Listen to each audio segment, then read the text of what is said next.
there actually is a healthy version of arguing, and it doesn't have to be a bad, divisive thing.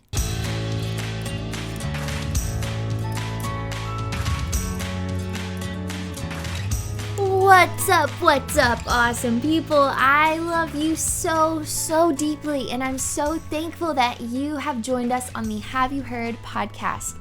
I'm your host, Emma Mae McDaniel, and today my incredible husband Josh is joining us, and we are going to be talking about how to argue well.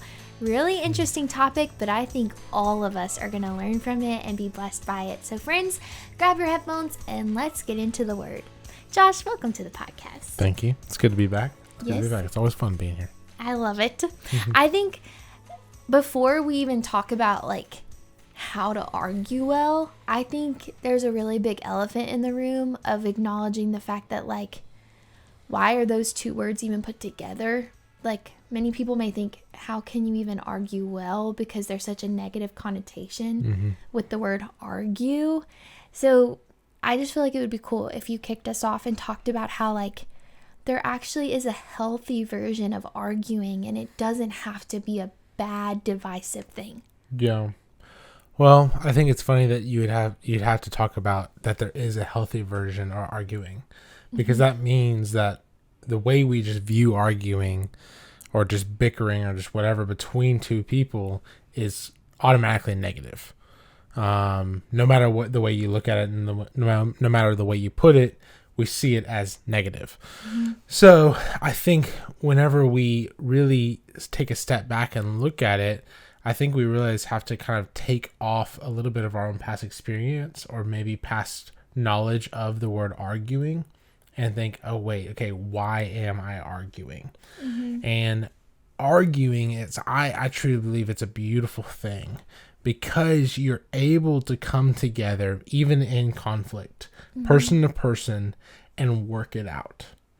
Now, how we do that and how healthy that can be done is where we get the positive and the negative. Yeah. But the fact of arguing itself or discussing, I know some people are like, oh, we don't use the word arguing in our family. It's like, okay, use whatever word you want to, but it's the same action.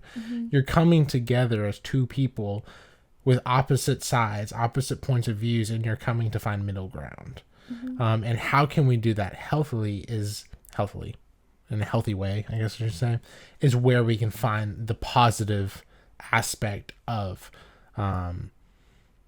arguing. And not to beat the bush even further, but like we see the negative sides more than we see the positive sides. So that's why we just associate it with that. So how can we kind of change our mind and see it more as a positive thing? How can we come together as a team and solve a puzzle? No, I so agree. And I think what's so cool about how God made us is that he made us for relationships. Like he made us to be in community. He made us for unity.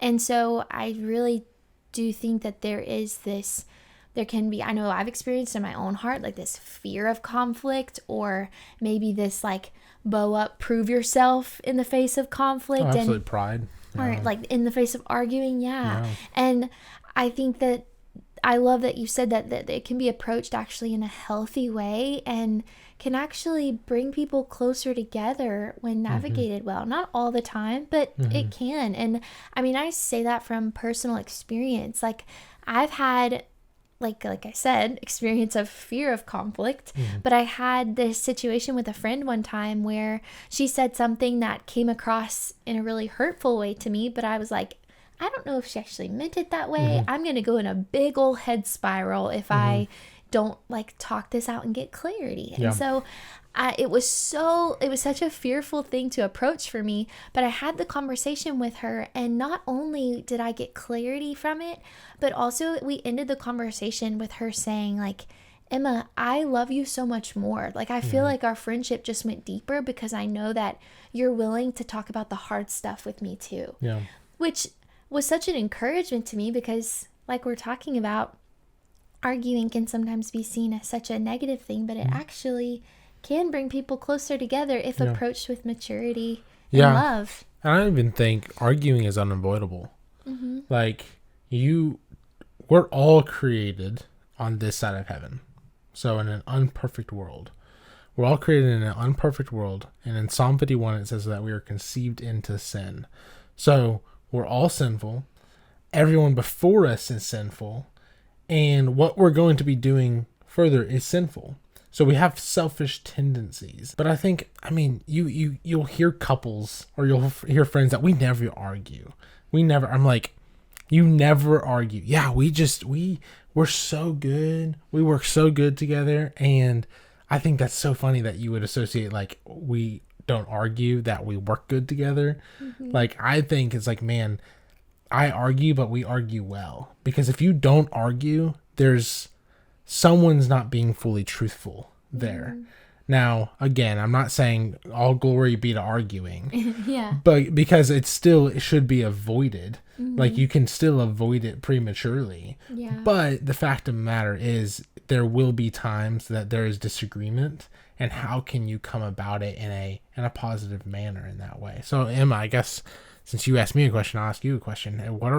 What's just a practical way of looking at arguing and looking at the relationships I have and all the arguments I may have in that, and how do I just approach it well if I'm disagreeing with somebody? Oh, there's so many things that I could share. I think the first thing, though, that comes to my mind is something that your mom told us as premarital advice, and that was seek to understand, not only to be understood, which I think has such a heart posture of love, because love is not self-seeking. And I am approaching an argument or a difficult conversation with a lack of love whenever I'm focused only on myself when I approach it. So I know we talk about this all the time, but in James 1:19, where James is like, be quick to listen, slow to speak, and slow to become angry. It's like being quick to listen. And I was listening to a sermon recently, and the pastor was talking about how love is curious. And that was a quote that I was like, I'm just tucking that in my pocket. I want to always be curious and assume the best of who I'm with, and be quick to hear them out. Like, treat others the way you would want to be treated. I know I would want to be heard. I would want to be, like, I may not be fully understood, but I want someone to seek to understand me. And so in return, I'm going to do the same. Is something that comes to my mind, which is just, like I said, just very loving, because it's very selfless and really requires putting away pride, putting away probably what you want to do first in the moment, because sometimes in those moments you just want to prove yourself, you want to defend your side, all of those things. All of it. I know. I think that verse in James really does. It's Scripture's little like manual to how to interact with people, and especially in those disagreeing moments when a conversation needs to be had. Being quick to listen and slow to speak and slow to be angry. And I think approaching those moments, if there's somebody out there that excuse me, if there's someone out there that that we're disagreeing on something, and usually those moments pop up whenever we're not planning it. But I think if we can kind of memorize that verse of like, okay, when these moments pop up, I'm not going to come in and I'm not going to just tell you, this is my opinion, this is how I feel. Actually, you know what? I'm going to raise my voice just to make sure you hear me, that this is how I'm feeling. It's like, no, I'm actually going to I'm going to take a pause. Even if I need to take a breather, like a literal, like, 1 second. Okay, let's go do this. And I'm going to ask you questions. And I'm going to seek understanding. I'm going to see, okay, where did you come? Where are you coming from in this argument? Because I'm supposed to treat others the way I want to be treated, and I want to be listened to in an argument. I want to be heard. I want, like, man, you better see it my way, because my way is the correct way. And so, like, I want to be heard in that. So what am I going to do is I'm going to hear other people first. And you know what? There's going to be times that I may be hearing other people, and they may not be hearing me. There may be people that just keep on talking and then keep on talking and keep on talking. But I like in those moments, I mean, I have a hard time with this because I'm very opinionated, but I struggle with this the most. But like being able to still listen in those moments and be still and let it come out. However angry they may be, or whatever opinions they may have, let them talk. That's fine. Yeah. Ask them leading questions. Man, so this is what you just said. Why is that? So this is how it's feeling. Why is that? And I'm not going to, they were not being quick to listen and slow to speak. They weren't doing this, so I started speaking mine. I mean, it's like, we're not parents, but like, if there's a 2-year-old, I have a niece and a nephew. If my niece and nephew are throwing tantrums and they're just having a fit of a day, I'm not going to go and get on their level so that they will stop having the fit or they'll stop having the tantrum. No, I'm an adult. Like, I'm going to be even quick to listen, slow to speak, and that I'm going to be there. I'm going to remain where I'm at, and I'm not going to jump in the fire with them just because that's where they're at and they're not joining me over here in Cool Springs. Like, yeah. I'm going to remain cool, and I'm going to listen, and I'm going to speak, because the beautiful thing about it is that no matter what argument it may be, the truth always comes out. And who knows, maybe that person's going to speak their way right into what the truth is. And maybe not. Maybe there is actually clarity that will come from whenever you listen to them and whenever you seek to understand and not be understood. So I think that's a beautiful little thing. Well, not a little tangent, but that's how I felt. Yeah, no, I love that. And I think it's really cool, like, reading so many different verses throughout Scripture about how we are to clothe ourselves with humility, clothe ourselves with love, clothe ourselves with patience, be kind to one another, tenderhearted, forgiving one another. Scriptures like that are so repetitive all throughout the Word of God. And I think that that's just such a sweet thing, because it is true that in those tense moments, it's easy to forget those things, to let your flesh take over, to let the enemy get a foothold and put those things to the wayside. And it really does take intentionality of, like, you know what, this may be difficult, but I am denying myself and I'm going to walk in step with you, Holy Spirit, today. And I pray that whenever I am wanting to make sure my opinion's heard, like, I just pray that you would help me to seek to understand this person. And so, I think that's so powerful. And I think too, from another side of it, I've experienced this a lot, but I think this is also speaking to the person who may be afraid that, like, oh, conflict is so bad. Like, I want to avoid confrontation at all costs. Like, I want to be the couple that never argues because I never want to have to deal with it. You, like, easily put things under the rug. I more easily can do that. And which is funny because I'm the opposite. Like, so, you don't like as much conflict, and I mean, I don't love conflict, but I don't mind it. It's not as hard for him to have difficult conversations. And it's actually been so good for us because we've strengthened each other in really how to, like, argue well and how to be a peacemaker and also not avoid conflict, and how they actually go hand in hand sometimes. Like, you bring about a lot of peace when you actually talk about the hard stuff sometimes. But I really wanted to encourage the person who may be a big apologizer, because this has come up for me personally whenever me and Josh have arguments. And that is the difference between humility and apologizing over and over and over again. So there is a difference between having a heart posture of humility. Like, when Josh comes to me and he's like, hey, like, when you did this, it really came across this way, or it really hurt my feelings. And to humble myself and say, wow, I really feel awful, or I really want to defend my point of view. And I can share with him, oh my goodness, like, this is actually where I was coming from.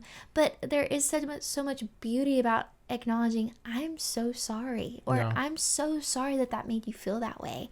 But where it kind of goes a little off is 15 minutes later, whenever I've apologized. We've had an incredible conversation of clarity, and I am now apologizing for the 5th time. Like, Josh, I'm so sorry. Like, and now I'm apologizing for things like I don't even need to apologize for, or I'm apologizing for the same thing I apologized for 15 minutes ago. And I don't know if you listening or anything like this, but I want you to know that your apology holds weight.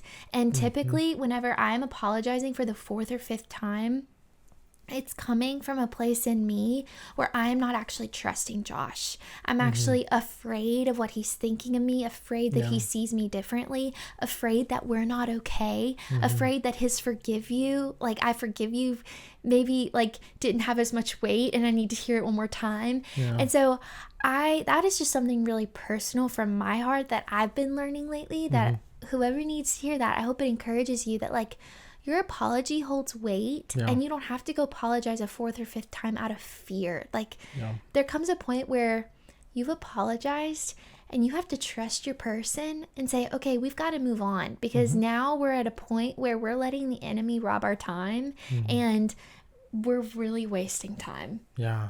I mean, it reminds me of the podcast we did a couple weeks ago on forgiveness. And it's, we had even a time that we talked about, like, okay, once you forgive someone, you have to trust that forgiveness. If you're being forgiven or if you're the forgiver, at that point, like, the healing has really started to take place and forward motion begins. And so for the same thing of literally, I'm sorry, means I'm turning back from where I am and I'm going the direction 180. Let's go that direction. My bad. Reroute. I'm sorry. Yeah. But it doesn't make sense to, I'm rerouting. Oh, wait. No, I need to reroute one more time. Like, it's like, no. That's the same thing. And for me to be able to just, or honestly, it's more you forgiving me, but if for you to forgive me in those moments, it's like, okay, she's accepted the apology. Oh, mic just fell. She's accepted the apology and we're moving forward. And so I think that's just the beautiful aspect of the forgiveness and the apology. And I think to take it back to one thing you do really well is that being slow to speak and quick to listen. And I think it's so good because you assume the best of people. And I think that's another practicality of it. A practicality of being a good arguer. Like, of being able to, in a healthy way, have these tough discussions, is assuming the best of the person. Yeah. Is being able to come into it and not, if maybe you got a bone to pick with somebody. Maybe someone said something about you and you're like, oh, I'm not letting this happen. You're not going to them and saying, you did this, you did that, how dare you, you messed up here, you messed up there. Like, no. I'm going to come to you and be like, hey, you know what? You may have not even noticed this. Like, and it's okay. But whenever you said this or whenever you did this is how that made me feel. Is that what you were meaning for me to feel that way? Such a different approach. Like, and honestly, it's hard because before you approach someone, you have to pause. You have to take a step back and be like, you know what? I need a breather real quick. I need to take a second, and then I can approach of, this is how it made me feel. Yeah. This is how it came across. Is that what it meant? Because I didn't think that's what it meant. I did not think that's what you were trying to do, but this is how it felt. That's so good. Assuming the best of people really does require trust. Like, okay, Josh, I love you and I trust that your intentions were like so good coming into this, and that's the posture I'm going to come into this conversation having. You talked about something a little bit ago that I thought was really good, and I'd love for you to expound on it. You were talking about, like, very briefly, while we are talking in this podcast about arguing well and how healthy arguing is not bad. It actually brings about strength. It's proof that we're human. We have different points of view. We have miscommunications. We have disagreements that need to be navigated. Like, it's actually, when navigated with maturity, it's a beautiful thing. But you were talking about how you don't want to go looking for conflict. Like, you don't want to be a pot stirrer. So while you don't want to be afraid of arguing, and you want to approach it with confidence and realize that it's not bad, can you talk to us a little bit more about, like, what does it look like to not, like, look for it and not just be a nitpicker where you like everything is a problem and you have to talk about everything someone did wrong, because then that, I think, is on the other side of the line. Absolutely. And I think, man, because you were talking about how you can be sometimes afraid, and I can sometimes not run towards it, but you know what I mean. And I think that's where I'm still learning that today, because there's times that my opinion does not need to be inserted. And arguments come from casual things. Arguments don't, I mean, they can, but arguments very rarely come from these Hollywood moments of whatever happening and then it all going down. They come from very casual things of if Emma's cooking a meal and I'm like, oh, you need to stir it just a little bit like this. You need to do this. And I just keep on correcting and keep on correcting. And then that's where arguments come from. We've had an argument about literally that. like that. So that is straight from my memory. Please let me stir. Exactly. And sometimes my opinion is not needed, surprisingly enough. I am still figuring that one out. But I think in those moments, it is taking a pause and being like, okay, is this something that is actually needing to be said? And so being aware and being that emotionally mature and that awareness maturity, that's kind of having like, okay, is this a trigger point for someone? Is this something that is that will kind of set them off? You know, like some people are just like, don't talk politics around them. That's okay to not talk politics around them. Maybe they're just not mature enough to handle those conversations. Or don't talk XYZ topics around them. I mean, there's a billion topics out there that people have trigger points over. That's okay not to bring that up, not to be able to stir the pot with that. It's not like, well, I need to be able to talk about everything with them. Well, you can talk about everything with them, but just realize that it may lead to a more difficult style of a conversation. Have wisdom and consideration when starting a conversation. Exactly. Make sure you're not just running into every door like a bull in a china shop, just trying to start arguments here and there, or just trying to state your opinion here and there. But be quick to listen, slow to speak, and always ask questions. Questions. How did that make you feel? Why did that make you feel? What did I do that came across that way? And continue to seek clarity, because whenever you seek clarity, that person will feel comfortable enough to seek clarity as well. And then they will want to. So all that being said is, don't be a bull in a china shop, and see that there are some conversations that don't need to be had with certain people.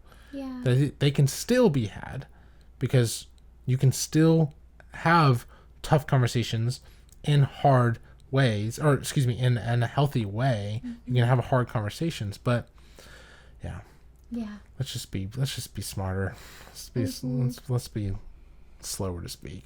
Gosh, people. I think that's so good, and something that we can all continue to grow in, and not only like difficult, like certain conversations, not having them with certain people, just having wisdom. But I think also too, like you were saying, like stirring the pot in the kitchen, like there are also some little things I was like, okay, that bothered me a little bit, but like, is that really necessary to bring up to this person right now, you know? Like letting being like a duck and letting things roll off your back a little bit easier. And I just feel the need to say this too. Like, we're talking about how arguing well, and being quick to listen, and being like having a heart of curiosity, letting that person feel loved and heard and known, and being patient and seeking to bring peace in the relationship through having difficult conversation. I feel like this is, well, duh, but I think sometimes you can do all of those things exceptionally, and the person on the other end of the conversation still may not receive it well. and still may not want to engage in conversation with you. And it may feel even more awkward than before you started the conversation. And so this podcast is not like a promise of if you do all of these things and arguing well, like your relationships are going to improve 1000%. No, it's just, this is what it looks like to be a follower of Christ. Like, really? We are compelled by the love of God. Going back to our forgiveness podcast, like, we are compelled by the love of God. Therefore, we love people well. We're going to be patient with people. We're going to make every effort to live at peace with everyone, being holy as our Father is holy, being curious with people, wanting them to feel heard, treating them as we want to be treated. But at the end of the day, they may still hate you. They may still could have no care in the world about engaging in that conversation. And I think it goes back to what Josh was saying is, don't let their response or your assumption of what their response may be determine how you treat them, or determine whether or not you engage in being a peacemaker, engage in being like a lover of them. Again, I feel like that's a duh, but I think it's just sometimes like a reality bringer of like, no, people are people, and we can't like guarantee everyone's response in every conversation, but we can guarantee how we are going to navigate them between us and the Lord. And we're going to be accountable for how we treated people and for the posture of our heart before the Lord, and how they respond, how they navigate it is between them and the Lord. Yeah, that's exactly right. I mean, going back to what we said at the very beginning of the podcast, everybody has arguments. Everybody has disagreements. If you're a man, if you're a woman, if you're black, if you're white, if you're Asian, if you're Hispanic, if you're whatever, if you're Buddhist, if you're a Christian, if you're atheist, if you're young or old, if you're human, everyone disagrees. Yeah, it's unavoidable, and that's why this conversation is not about how to avoid arguments, how to stay away from them. It's not that. It's how can we kindly, in a patient manner, argue well. Yeah. I think this is just an everyday encouragement. And also, I had this one other thing written down to those of you who easily get afraid of conflict. I just wanted to have a little heart-to-heart. You have a little journal set aside for those people? I do. I have a little journal because I have a lot of journal entries about how I've been journeying through that. I talked recently about humility and how that's not the same as being apologetic over and over and over again unnecessarily. I wrote something else down regarding humility, and I just wrote this down. Humility doesn't mean lack of confidence. Humility is not timidity. Humility is not trying to keep the peace and just agreeing over everything, pushing your feelings and perspectives under the rug. Humility doesn't eliminate honesty. And I think sometimes we can really get those things intertwined with each other of, oh, I want to be slow to speak. I want to be a peacemaker. I want to be humble. And therefore, I really have this strong thing on my heart that I really need to share with you. But because it's going against what you're saying, I just really want you to be happy. I want you to see me in a certain way. I don't want this difficult conversation to continue because it's awkward and hard. So I'm just going to put it over here.